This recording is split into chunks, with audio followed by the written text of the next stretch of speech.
Hi, my name is Sune de Souza Smith Madsen, and I am a writer and a publisher in Denmark. And I'm here to tell you about Karen Blixen because I wrote this book, a short book about Blixen that will be published in Japan next year. My own background is that I've been writing short stories and novels. I have been working as a ghostwriter and an editor of fiction and non-fiction. And today I'm the head of the fiction department at Denmark's second largest publishing house, Lindhardt and Ringhof. But throughout all my years with books, one thing has been a constant, and that has been my passion for the authorship of Karen Blixen. So who was she, Karen Blixen?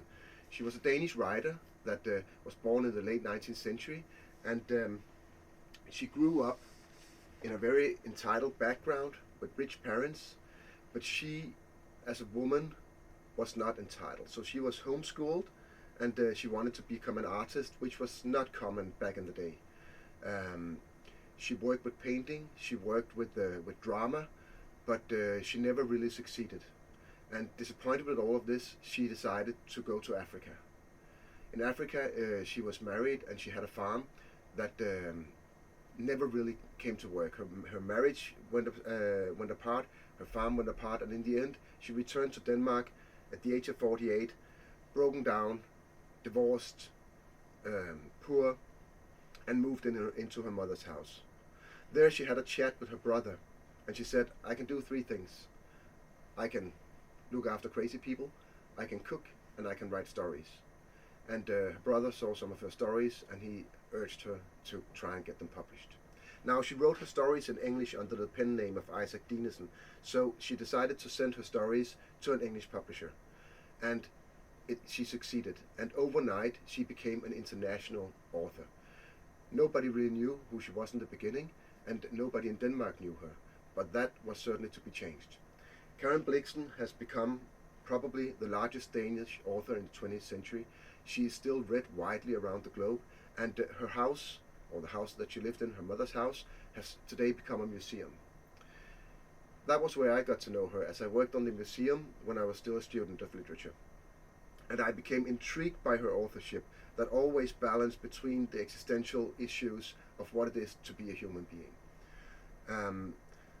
I worked I taught kids from school in her authorship, and I also did tourist guides for, among others, a lot of Japanese tourists.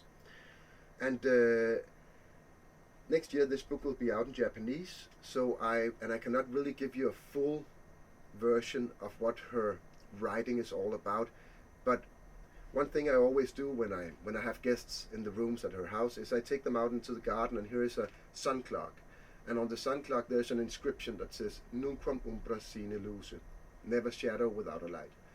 And to me that is really the essence of her authorship. All of her stories balance between light and darkness. All of her characters must confront their most evil sides, or their most dark sides, or their most hidden sides, in order to grasp the light, or in order to grasp the good sides of life. So, for example, love, you have to see the worst part of love in order to see the best part of love. This makes for some very strange, almost mythological, small short stories that frames what it means to be human. And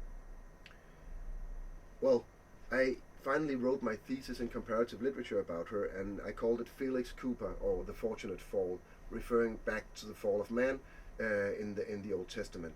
Because what I feel is that she always writes about characters that needs to become criminals in order to become full human beings. I could talk about this for hours, but I would rather do that in person. But I can give you a short story, so to start with. It's from a letter she wrote to her mom while she was still living in Africa. And it goes like this. There was once a man who lived in a round house with a triangular garden and a little round window. One night, he got up in the middle of the night, he heard some strange sounds, and he walked out into the darkness, and he walked around the lake, and he fell, and 3 times he tried to get on his feet, and finally got on his feet, and he walked around the lake. Then he fell again. 3 times he tried to get on his feet. He walked back around the lake.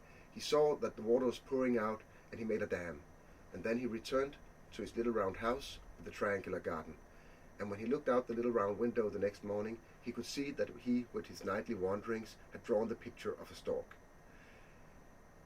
This she wrote to her mother, and she finishes the letter, "What kind of a bird am I drawing with my life right now?" Because that is really what the story is about, that we tumble through life, that we walk through darkness, that we fall, that we get on our feet again, and only when we are back and we can look out of our window can we see what kind of path we have been living. So that is really, to me, one kernel of her authorship. The little book I wrote was awarded with the Georg Brandes Prize, which is the Literary Guild's Prize in Denmark, and later on we did this illustrated version, because she was also a huge artist and a photographer, and her life is in so many ways a fantastic addition to her stories. So I hope that you will read Karen Blixen. I know some of her stories are out in Japanese, and I hope I'll be able to visit you next year and tell you more about her brilliant authorship. Thank you.